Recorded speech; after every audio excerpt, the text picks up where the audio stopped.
मला ना permanently life टाईमसाठी जर एखादा जॉब चूज करायचा असेल ना तर मी चूज करेन ट्रॅव्हल व्लॉगर। मला खरंच जेन्युइनली खूप जास्त आवडेल की लाईफ टाईमसाठी मी मस्त फिरते आणि छान व्लॉग्स व्हिडिओज वगैरे बनवते। कारण की ना ही जी दुनिया ना खूप सुंदर आहे आणि एक्सप्लोर करण्यासाठी तर खूपच जास्त सुंदर आहे। पण मला कधी असं नाही वाटलं की इंडियाच्या बाहेर जाऊन एक्सप्लोर करावं।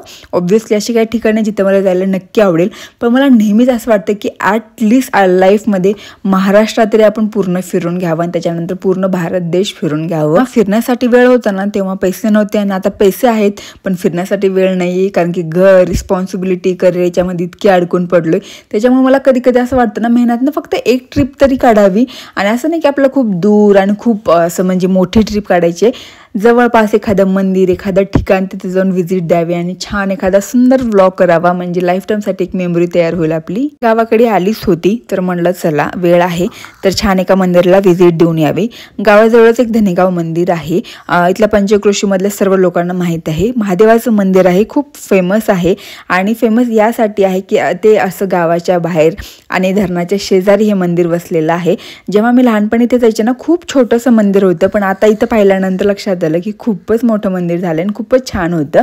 सो घरातले सर्वजणच आम्ही निघालो होतो, मी मम्मी माताजी आणि सूर्यकांत ही माझी मावशी आहे, लाडू प्रज्ञा आणि आहो आणि पिल्लू पण। येस, तर आम्ही सर्वजण इथं आलो आणि इथं आल्यानंतर मी खरंच खूप शॉक झाले, कारण की जेव्हा मी लास्ट टाइम मंदिर पाहिलं होतं ते खूप छोटं होतं पण आता ते खूपच सुंदर दिसत होतं।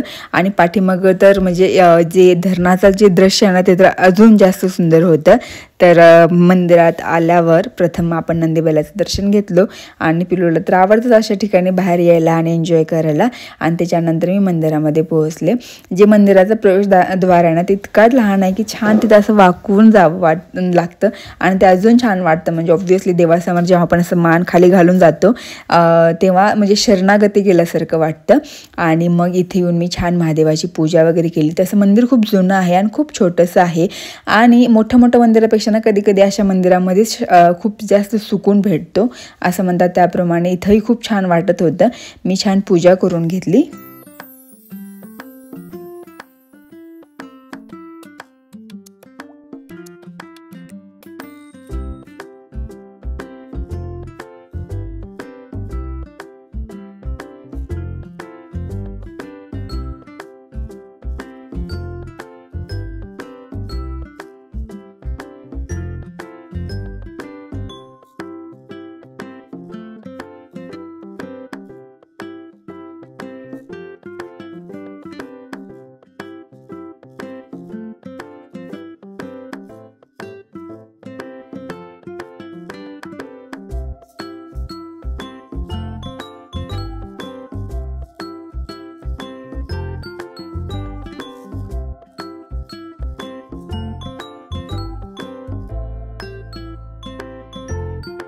पूजा झाल्यावर ना थोडासा आजूबाजूचा एरिया पण मी पाहून घेतले आणि खूपच भारी वाटत होतं। आणि आम्ही असं अचानक आलो होतो त्याच्यामुळे इथं आसपास कुणीच दिसत नव्हतं।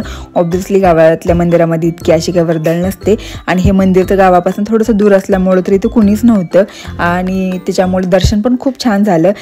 हे ना दिव्यासाठी म्हणजे मम्मी मला दाखवत होती की हे दिवा आणि तेलासाठी बनवलं आहे की वरतून आपण कितीही तेल टाकलं ना तर जितकं पाहिजे तितकं घ्यायचं आणि तिथनं ते उरलेलं एक्स्ट्रा तेल खाली येतं आणि म्हणजे वारं वगैरे लागू नये आणि देवा विझू नये म्हणून अशी छान ही सोय केली आहे, ती मम्मी इथे मला दाखवत होती।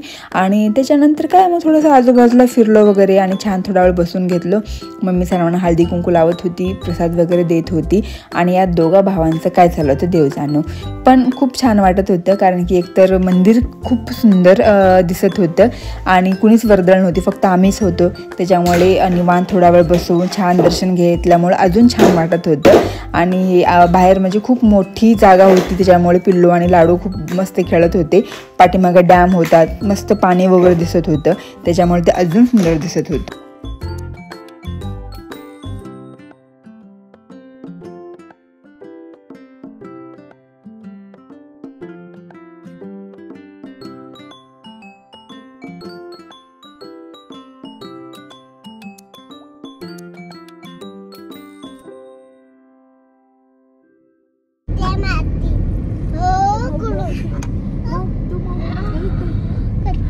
हाय कर माऊला, हाय कर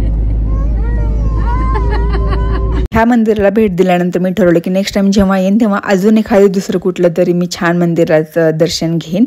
आणि आजूबाजूला असे ना छान वडाचे वगैरे झाड होते, तिथे इतकी सारी वानर आणि माकड वगैरे होते आणि ते सर्व आम्ही मस्त थोडा वेळ एन्जॉय करून पुढे निघालो. जाता जाता परत आहोंनी बोलले की गाडी घेशील का, तर मग मी म्हणलं ओके चला. आणि आता तर थोडंसं मग मी माताची पाठीमागं होत्या त्याच्यामुळे थोडंसं टेन्शन आलंच होतं, पण म्हणलं आता चला घेऊनच टाकूयात. आणि मी गाडी चालवतच होते तर प्रज्ञा बोलली की दीदी मी पण घेते, आणि त्यानं गाडी एकदम अशी स्मूथली घेतली. आणि तेव्हा कळलं की त्यानं ड्रायव्हिंग क्लास लावली आहे. मला पण ॲक्च्युली लावायचे आहेत पण टाईम मॅनेज नाही होते, पण ठीक आहे. तुम्ही बघू शकता ते पण खूप भारी गाडी चालवत आहे.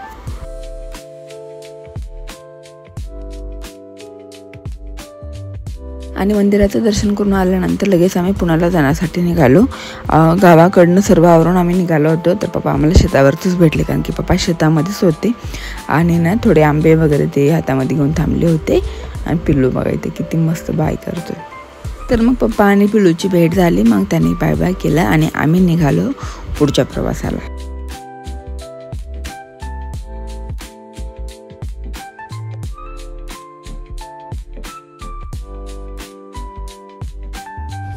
Hello, good evening.